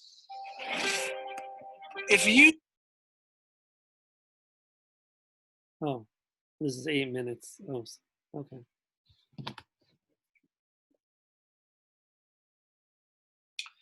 June 6th is the anniversary of a sad day in French Jewish history. It marks the day when 24 carriage loads of Talmuds were burned in Paris. That represented approximately 10,000 handwritten manuscripts, absolutely priceless and irreplaceable. And the burning was specifically at the impetus of a man named Nicholas Donin. So what I'd like to do is talk a little bit about Nicholas Donin and the disputation of 1240, and then we'll try to understand a little bit more about the antecedents of this disputation, both in the practical realm and also perhaps even in the moral realm. So basically, in the 13th century, this was a period when the church was quite ascendant in Europe. The High Middle Ages represented a period of the gradual growth of ecclesiastical power at the expense of temporal power, represented it architecturally in the construction of magnificent cathedrals such as Notre Dame here in France. When the church turned to some of its purely religious issues with the Jews, one of the most confusing areas for the church was the mysterious Talmud. This is a text which obviously is central to Judaism. It is the highest expression of the oral law, and much of the Jewish law descends from the Talmud and the debates that are contained therein. However, given that it was written in Aramaic, a language that the church was largely unfamiliar with, being much more well-versed in Latin and Greek, and to a certain degree in Hebrew. And furthermore, the fact that the Talmud is written in a highly arcane and esoteric idiom, the church regarded the Talmud as largely a closed book to them, and they had very little entree into this important document for Judaism. In the 13th century, a man named Nicholas Donin, who was originally a student of Rabbi Yechiel of Paris, mentioned in the commentary of Tosafot, came forward to the church and indicated that he would be willing to reveal the contents of the Talmud, and moreover, the church, he argued, would be surprised to hear that it was a work of great blasphemy, and that it was specifically the document that was keeping the Jews from converting to Christianity. The church was, of course, very interested in his proposal, and so they gave him the authority to do so. The Pope ordered a massive confiscation of Talmuds in 1239, and most European states at that point did not comply, but King Louis IX of France did in fact comply. And a formal disputation was held between Nicholas Donin, a erstwhile Jew who, by the way, had by this time converted to one of the monastic orders. He was also put into excommunication by his teacher, Rabbi Yechiel. It's not clear whether the excommunication came after his conversion or prior to his conversion, but at any rate, it ended up in a standoff in this disputation. Nicholas Donin's was the first disputation in a whole series that will extend for the next 2 centuries throughout Europe, as the church or various states sponsored official debates between Jews and Christians. Here you see on the left a representation of a Jew who's named Moises. This is not the specific Donin disputation. You can tell he is a Jew by the pointed hat, the Judenhut that he requires, and then he is debating with, it looks like a Christian prelate named Petrus, and they're discussing various points of religious etiquette, and you can see that it's really quite heated from the expressions on their faces. At any rate, Nicholas argued 35 specific accusations against the Talmud, which we can summarize into 4 basic categories. First, he argued that the Talmud was irreligious because it had essentially replaced the Bible for Jews.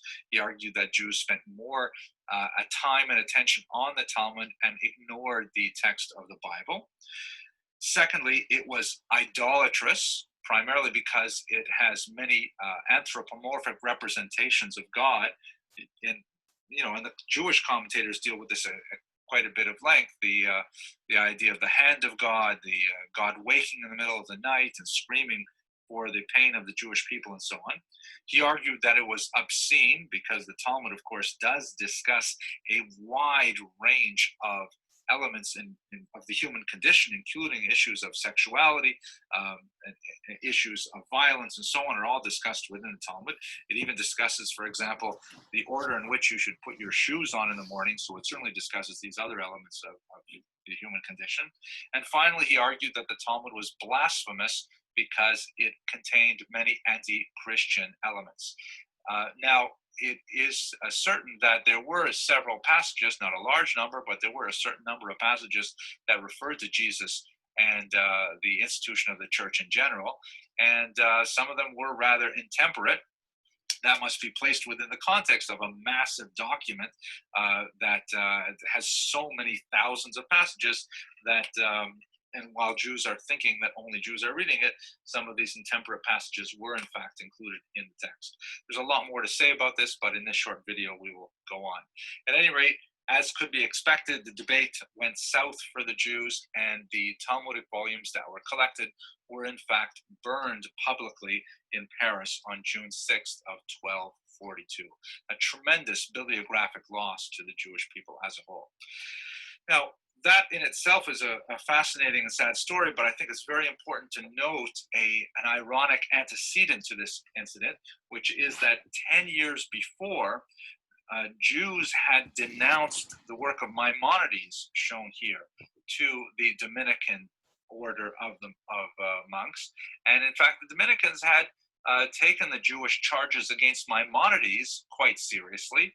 This was because Maimonides was in the middle of a major controversy among Jews as to the elements of philosophy that could be included within Judaism, the methodology of works like the Mishnah Torah and so on.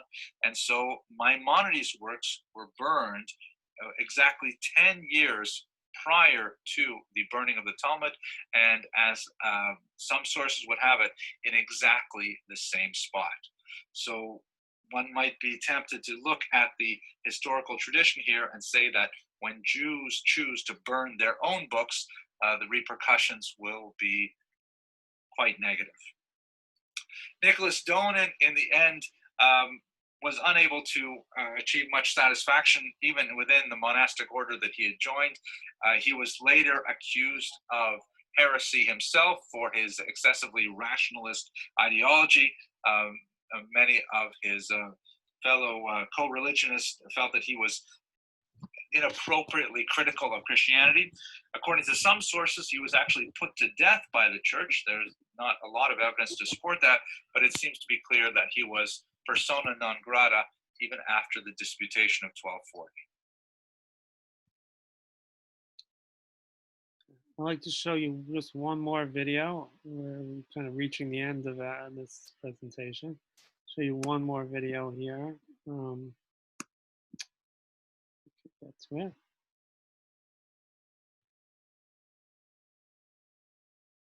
And that's the burning of the Talmud in the 18th century.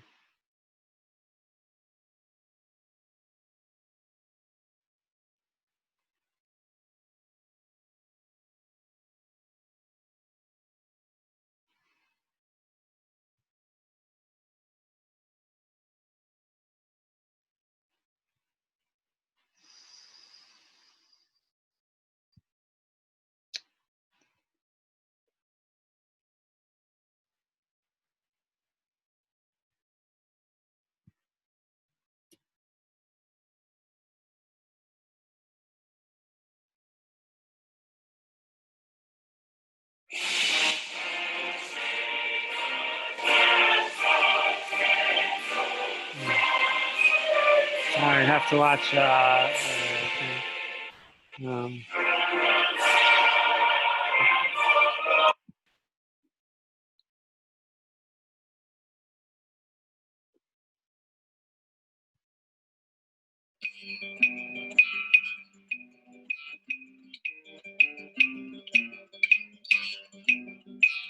Hello and welcome to another edition of This Week in Jewish History. This week in November happens to coincide with the anniversary of a terrible event in Polish Jewish history, the burning of the Talmud in the wake of the Frankist disputation. So we'll talk a little bit about Jacob Frank and his movement and how it came to attack the Talmud specifically, and give you a sense of this very sad and unusual chapter in Jewish history. Jacob Frank was born to a middle-class Jewish family in Poland in 1726. His family, like many middle-class families of that era, were secretly worshippers of Shabbatai Tzvi, who in the 17th century had created a tremendous uprising in the Jewish world by proclaiming himself as the Messiah. His particular story ended very badly, as he ultimately converted to Islam, but many of his followers were really quite active still well into the 18th century, both in Eastern Europe and also throughout the Mediterranean basin. Many of them even followed him into apostasy to Islam and became a movement known as the Dunme. Jacob Frank, our subject, actually traveled to Smyrna and a few other places where there were large numbers of Sabbateans, and he was highly influenced by their teachings. Frank came back to Poland after actually a conversion to Islam as well, and gathered around him a large group of followers who were very interested in his charismatic leadership. In particular, he promoted an idea of purification through transgression, or avera lishma, a sin for the right reasons, as it were. And his movement was reputed to not only be involved in public desecration of the Sabbath and things like that, but even wild orgiastic rituals that were looked on with high levels of disfavor by the rabbis. He was denounced to the non-Jewish leadership of Poland, but his movement found a rather interesting sort of strategy to counter the attacks of the traditionalist communities. They argued that, in fact, they were not Talmudic Jews, they were Zoharistic Jews, meaning they were Kabbalistic Jews, and in fact, the Kabbalah taught doctrines which were much closer to Christianity, in particular the idea of the Trinity.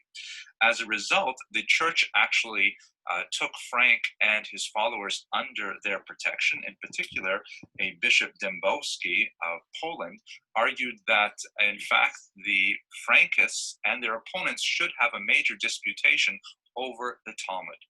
This occurred in 1757, as the Frankists disputed with the traditionalist community over the role of the Talmud. The dispute was quite intense, but as these things often happen, ultimately the church decided in favor of the Frankists, and the Talmud was ordered burned in Poland. Some 10,000 volumes of Talmud were collected, a tremendous loss to the libraries of the Jews of that era. Frank ultimately led a very checkered career afterwards, converting to Christianity and attracting even more followers in his now third religion. He made something of a career of it, but he got into trouble with the authorities because of his ongoing antinomian activities.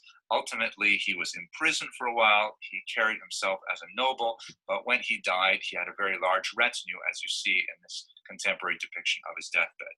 The movement did continue under his daughter, Eve, and traces of it lingered well into the early 19th century. The long-lasting impact for the Jews, however, was the devastating attack on the Talmud, once again, resulting in a huge loss not only of the human capital of many Jews who actually were attracted to Frank's movement, but also of the destruction of many precious volumes which were lost forever. All right, we'll read Kina number 41 about the destruction of the Talmud.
Right. We have only 2 more keynotes we're going to do. The first one, we're going to do one for specifically for the Holocaust. It's in the keynote. They have 2 there. We'll just do one of the 2. And so here, somebody who died this from COVID was Margit Feldman. So Debbie Drews told me about her. She was Governor Phil Murphy dedicated his daily coronavirus briefing to her. She was 90 when she passed away from complications stemming from the virus on Tuesday, a day before the 75th anniversary commemorating her liberation from Nazi concentration camp. Feldman survived several concentration camps as a teenager, including Auschwitz and the Death March to Bergen-Belsen, and remembered her dedicating her life to sharing her inspiring story. Margit's legacy is best captured in her work to ensure that the world never forgets the horrors of the Holocaust, Governor Phil Murphy said at his daily coronavirus briefing on Thursday. She would have shared her story of survival and liberation with tens of thousands of students across the state, and served as a founding member of both the New Jersey Holocaust Education Commission and the Holocaust Genocide Institute, Raritan Valley Community College. Feldman was raised in a small Hungarian town when the Nazis sent her and her parents to Auschwitz, where her parents were murdered. Feldman, 15 at the time, lied about her age, saying she was 18 to make herself eligible for forced labor.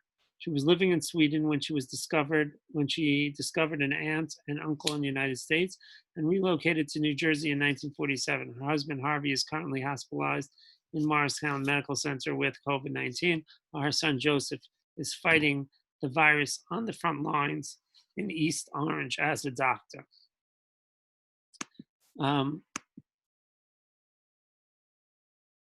I just want to show a very quick video that was done on the Holocaust. Could the Holocaust happen today? From during the commemoration, 75th commemoration. And then we're gonna just do that, and then we're gonna do Elizion.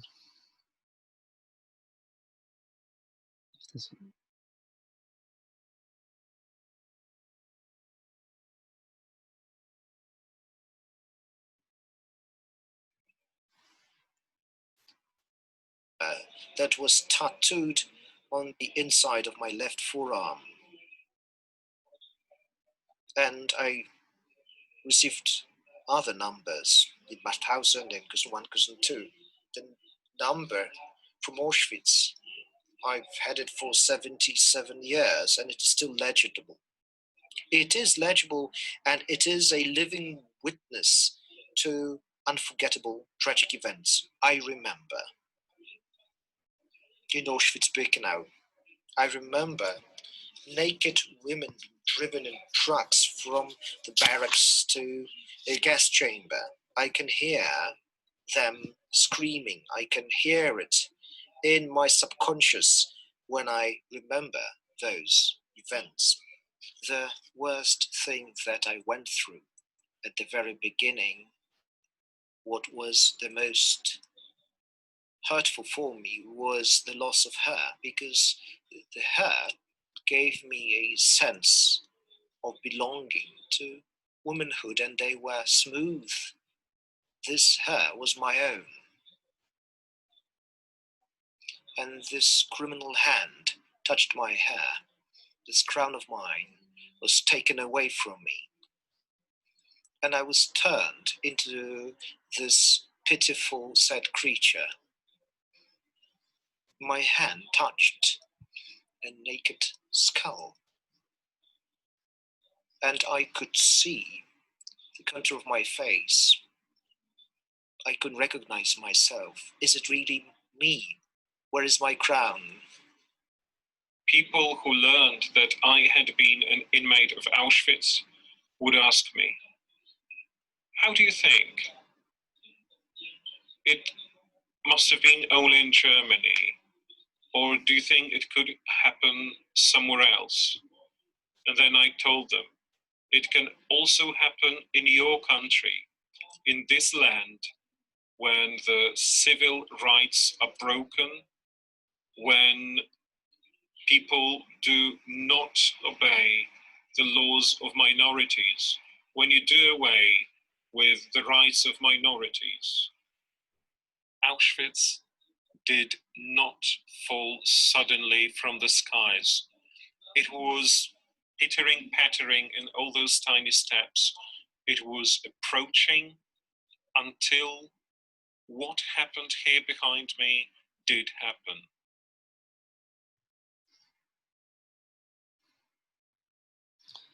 Okay, we'll read the Kina for the Holocaust.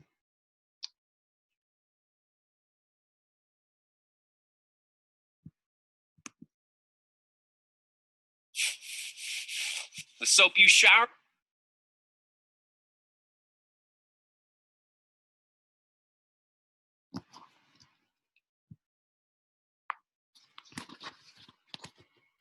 Let's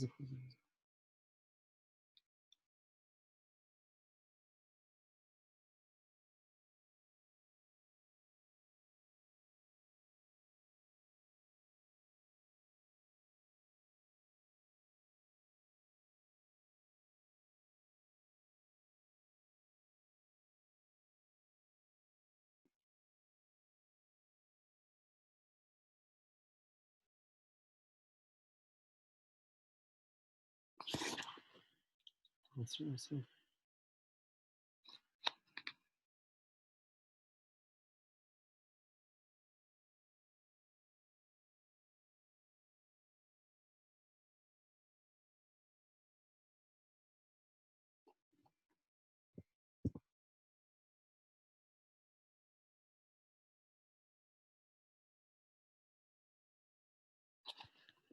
Okay, we're now gonna do, so the way the keynotes run is that you're supposed to, you read the keynotes all day. They just go through the whole day.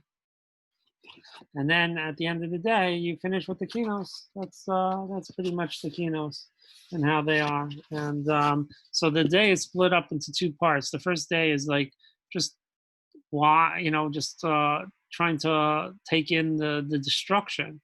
And the second part of the day, as Rav Soloveitchik explains, is more a time of comfort. After Mincha, it's more of time of comfort. You're allowed to go sit on the benches. It lightens up. And so the what, why, and why? Because now we try to take the message, take it home for the future. What is the takeaway from this? How can we move on to the future? And so the last kina talks about that. Oh, right before that, I skipped one thing I wanted to just say. I feel like we should talk about some of the people with the Holocaust. When we talked about the death of the Holocaust, so we talk about people who were lost to us. I think we have to also talk about the Israeli soldiers who were also lost to us since last Tisha Bav. And there's two. I'm going to pick two that were lost to us. Sergeant Gal Kaden, March 17th. The Israel Defense Forces on Sunday identified the victim of a West Bank stabbing and shooting attack early in the day as Sergeant Gal Kaden, 19, from the southern city of Beersheba. He served in the IDF 334th Artillery Battalion.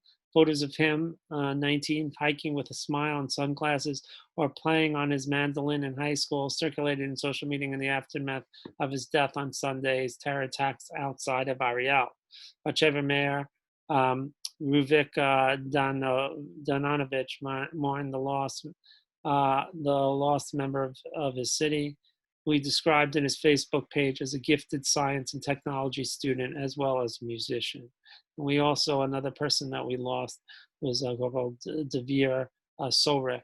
Devere was stabbed to death in an ambush by terrorists in Judea near the Gush Etzion Jewish community of Migdal Oz, where he was learning in an IDF Hesder Yeshiva military program sometime Wednesday evening. His body was found near the community in the wee hours of Thursday morning. Eulogies were delivered in the Psalm of Asaph synagogue in Givat Tzvi.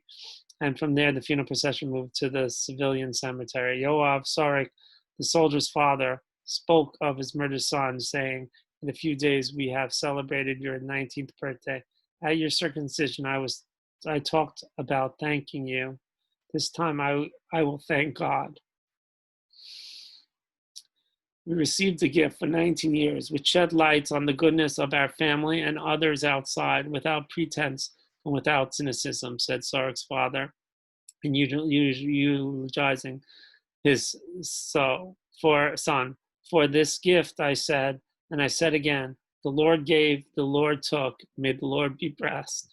He said the Lord took, and we won't know how we will have the strength to continue, but continue we will, with love and doing good, and we will continue to add goodness and light in spite of the pain, having been chosen to live and to continue to spread light. May your soul be bound up with the bundles of life. Is another soldier lost to us. Okay, so again, we're going to read Elitzion, and this is supposed to be like the end of Tisha Bav when we start trying to look towards the future. And so it looks at all the tragedies that we faced as a people. And we say it's like a pregnant woman, that when a pregnant woman, she's giving birth, when a woman's giving birth, so she feels the pain, and she can't see beyond the pain at that moment. But at the end of the day, the pain leads to great joy. The pain leads to a baby. And so we look to all this great pain that we had for generations and generations, all the people that lost, all the suffering. And we ask God to show us in the end of the day, show us that baby, show us the great things that will come out of all the suffering that we do. So I'm going to try to stand up here. And we're going to sing Elitzion.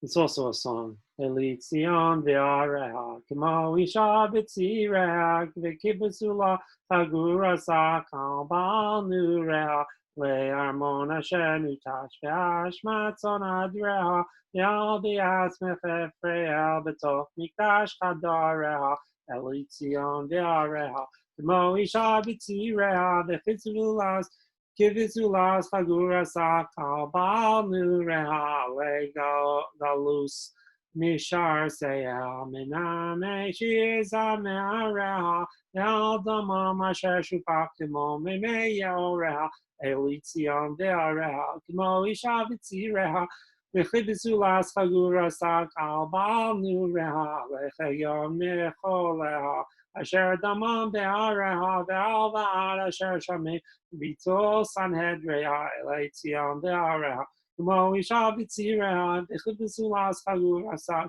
Al Ba'al Nureha Lezifei Timideha V'fidyonei V'choreha Ve'al Chilul Chalechichal U'mizbach Ketoreha Elitzion Ve'areha K'mo Isha B'tzireha V'chivizulas Chagura Sak Al Ba'al Nureha Le'tapeh Milacheha b'nei David Givireha ve'al Yifam asher chashav be'isuro ke'sareha Elitzion ve'areha k'mo isha v'tzireha v'chivizulas chagura sak al ba'al nureha alei chavod asher gola be'is karban devireha ve'al okait asher lachat v'sam sakim Hagureha Elitzion Ve'areha K'mo Isha B'tzireha V'chivizulas Chagura Sakal Ba'al Nureha Le'machat V'rab Makas Kos Asher Hu Kol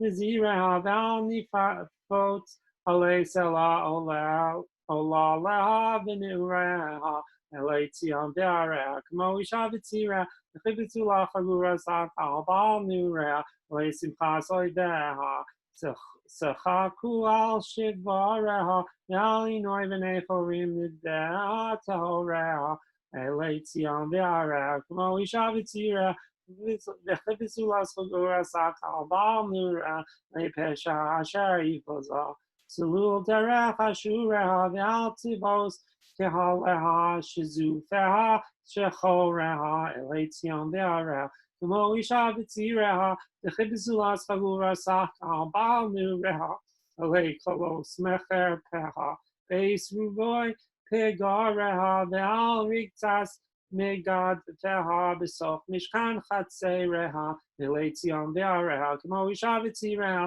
וכבזולה סגורה שחקה, בעל נעוריה, לשמחה, אשר חולל בפי קמא מציריה, ועל תחן ניצב חולף כשוב ושמע אמריה, אלי ציון ועריה, כמו אישה בציריה, וכבזולה סגורה שחקה, בעל נעוריה. I thank everybody for coming to our keynotes, and I encourage you to go on to other ones. I sent out the list. If you want, you could contact me. I'll be happy to help guide you for more things. I myself am going to go on and listen to other presentations. Thank you, and you should have a meaningful Tisha Bav. Thank you.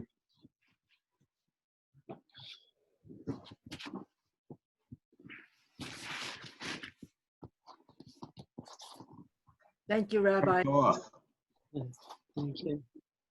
Beautiful. Thank you, Rabbi. Thank you. Thank you. Thank you. Thank you very much. It was really very meaningful. It was very meaningful. Thank you so much. Okay, thanks for coming.